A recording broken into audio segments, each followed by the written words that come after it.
성도 여러분, 연말 기도 주일의 첫 새벽에 함께 하시게 된 것을 주의 이름으로 감사하게 생각합니다.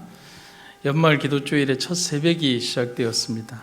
이번 새벽 기간에는 예수를 만나다라는 제목으로 예수님과의 만남이 주는 감격과 또 변화를 조망해 보고자 합니다. 첫 본문의 말씀을 한번 보시도록 하겠습니다. 갈릴리 해변에 다니시다가 두 형제 곧 베드로라 하는 시몬과 그 형제 안드레가 바다에 금을 던지는 것을 보시니 저희는 어부라 말씀하시되 나를 따라오너라 내가 너희로 사람을 낚는 어부가 되게 하리라 하시니 저희가 곧 그물을 버려두고 예수를 쫓으니라. 예수님의 공생애의 첫 시작은 사단의 시험으로부터 시작이 되었습니다. 사단의 시험을 이겨내신 후에 예수님은 그때부터 천국 복음과 회개의 기별을 전하시기 시작했습니다. 그리고 가장 먼저 갈릴리 바다에서 처음으로 당신의 사업에 함께 일할 제자들을 부르시는 장면이 오늘 본문에 등장을 합니다. 그들은 어부였습니다. 시몬 베드로와 그의 동생 안드레라고 기록이 되어 있습니다. 예수님은 그들이 바다에서 금을 던지는 것을 보신 후에 그들의 배가 해안가에 닿자 그들에게 이렇게 말씀하십니다. 나를 따라오너라.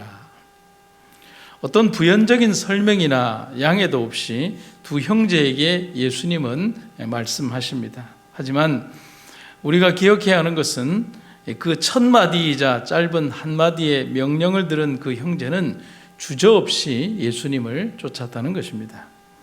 거부할 수 없는 하늘의 권위가 그들에게 말씀하셨기 때문입니다.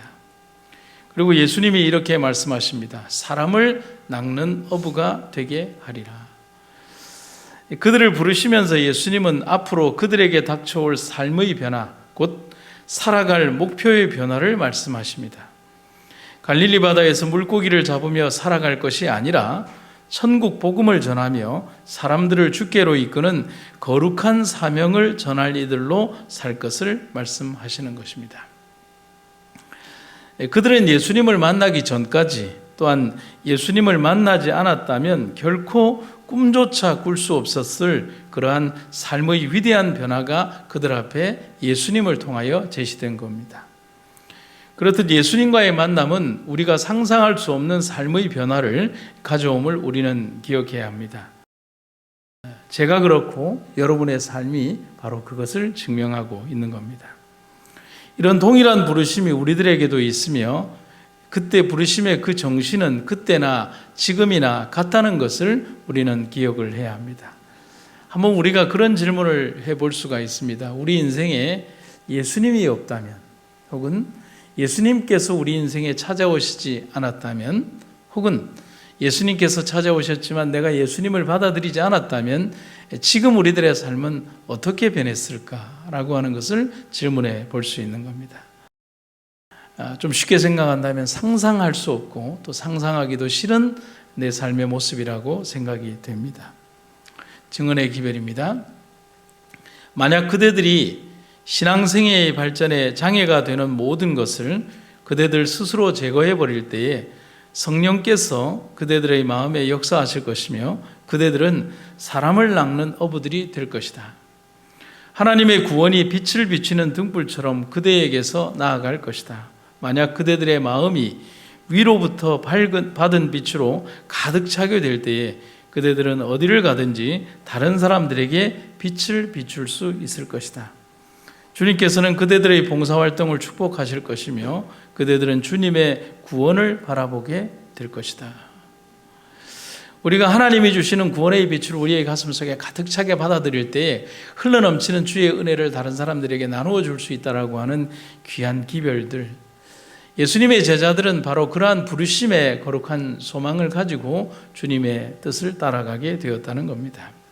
그래서 나를 따라오라는 그분의 명령에는 단순한 부르심 외에 또 다른 의미, 곧 주께서 앞으로 보여주실 삶을 따라 살라는 의미가 이미 포함되어 있는 것입니다. 나를 따라오너라. 그것은 단순히 종속적인 의미에서의 어떤 따라가는 의미가 아니라 예수님께서 걸어가시고 사셨고 생애하셨고 베푸셨고 말씀하시고 또 행하셨던 그 모든 그 삶을 따라서 살라는 의미가 포함되어 있다는 겁니다. 부르심을 받을 제자들은 대부분 어부였고 세리마태와 셈이 빠른 유다 외에는 특별함이 없는 인생들이 대부분이었습니다.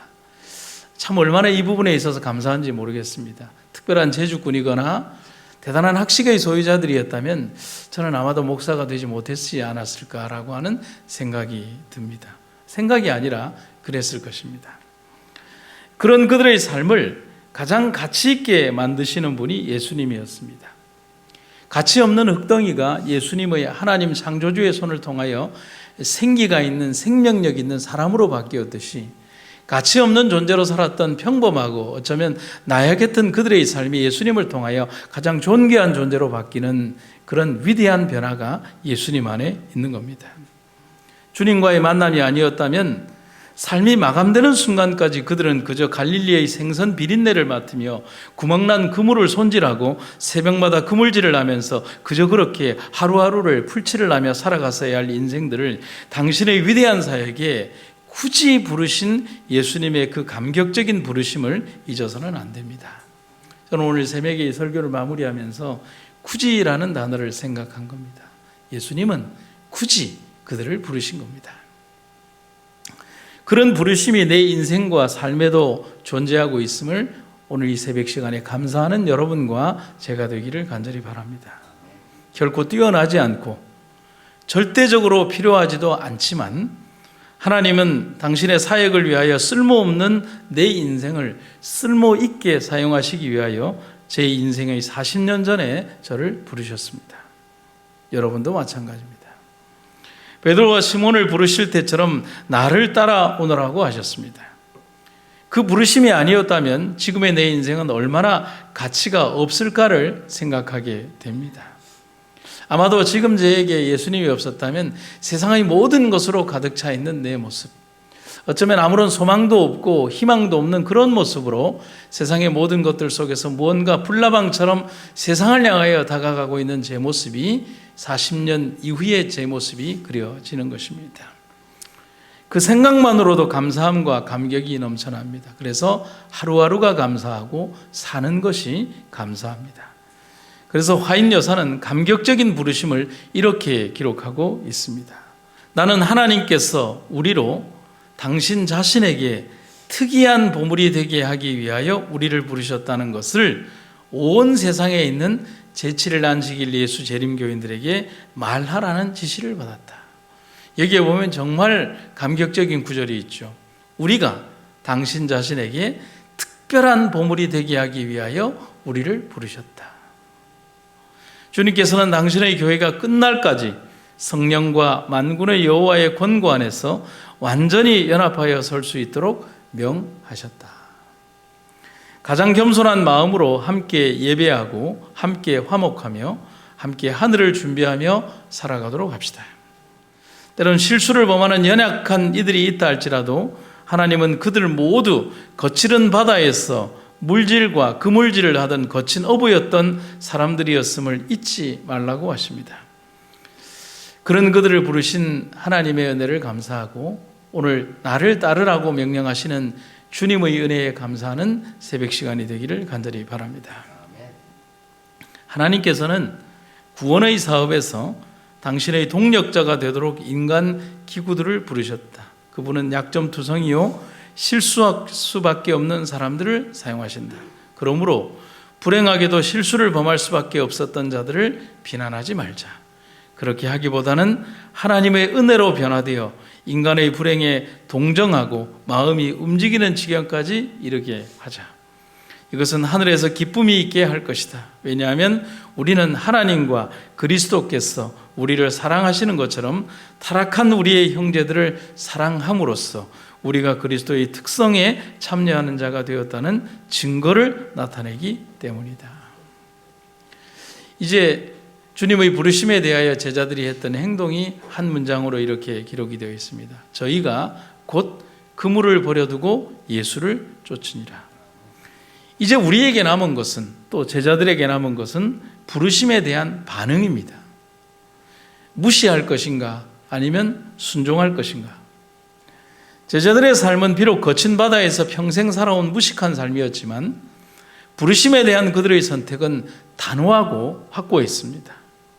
그런 그들의 선택이 그들의 이름을 영원히 우주에 남게 하고 있습니다. 우리의 삶도 그렇게 되어야 합니다. 배와 그물을 버려두고 주님을 쫓았던 베드로와 안드레처럼 우리네 삶도 나를 세상에 단단히 묶어두는 그러한 줄들을 과감히 잘라버릴 수 있어야 합니다. 지금은 더욱더 그렇게 해야 합니다. 예수님을 찾아왔지만 자신이 가진 것 때문에 예수님을 따르지 못했던 청년 법관의 모습을 떠올려 봅니다. 첫 부름을 받은 베드로와 안드레의 모습과는 얼마나 다릅니까? 그런 그들의 선택과 발걸음이 그들에게 예수님의 첫 제자라는 감격적인 이름을 주었습니다. 이처럼 우리를 향한 부르심을 잊지 않는 여러분과 제가 되기를 간절히 바랍니다. 그리고 주님을 따라가는 우리가 됩시다. 언제까지요? 예수님의 마지막 사명이 우리에게 이 땅 아래에 사는 우리들에게 쉬라고 명령할 때까지, 혹은 주께서 우리의 생명이 있는 그 순간에 재림을 하시는 그 순간까지, 마지막 그 순간까지 주님의 편에 서 있는 그런 우리들이 되기를 주의 이름으로 축원합니다. 사랑의 아버지 하나님, 한 해를 마감하며 오늘 우리에게 우리 자신을 돌아보는 귀한 한 주간을 허락하신 주님의 은혜를 인하여 감사드립니다. 우리는 살아오며 인간적으로 나름 많이 노력했다라고 자만에 빠질 때가 많이 있습니다. 하지만 돌아보면 우리의 어리석음이 얼마나 깊고 우리의 연약함이 얼마나 깊은가를 다시 한번 회개하게 됩니다. 순간마다 고비마다 우리와 함께 하신 하나님 은혜가 없었다면, 우리를 붙들어 주시고 우리를 인도하신 하나님의 은혜가 없었다면, 자구하고 높아지려는 나의 마음을 붙들어 주시는 하나님의 돌보심이 없었다면, 길을 알지 못하는 우리에게 가르쳐 주시는 빛 대신 주님의 이정표가 없었다면 우리는 살아갈 수 없고 존재할 수 없었음을 우리는 다시 한번 생각하게 됩니다. 오늘 우리의 모난 마음, 우리의 회개하지 못한 모든 마음들을 주님 앞에 내려놓고 주님만 바라보게 하여 주시옵소서. 이제 주님께서 허락하신 영원한 하늘을 향하여 걸어가야 되는 시간, 우리의 삶과 생애가 온전히 주님만 바라보며 살 수 있도록 도와주시고 온전히 주님만 따라가는 우리의 삶이 되게 하여 주시옵소서. 성도들 각자의 삶 속에서 하나님을 향하여 탄원하고 기도하는 모든 기도의 내용들이 주 안에서 가장 아름다운 열매와 결실을 얻을 수 있는 그런 기도를 올리게 하시고 주 안에서 가장 아름다운 만남을 하고 돌아가는 우리의 삶이 되게 하여 주시옵소서. 내일도 우리에게 육신의 연약함을 일깨우고 하나님의 전을 찾을 수 있는 단호한 용기와 결심 주시기를 간절히 구하며 예수님의 이름으로 기도드립니다. 아멘.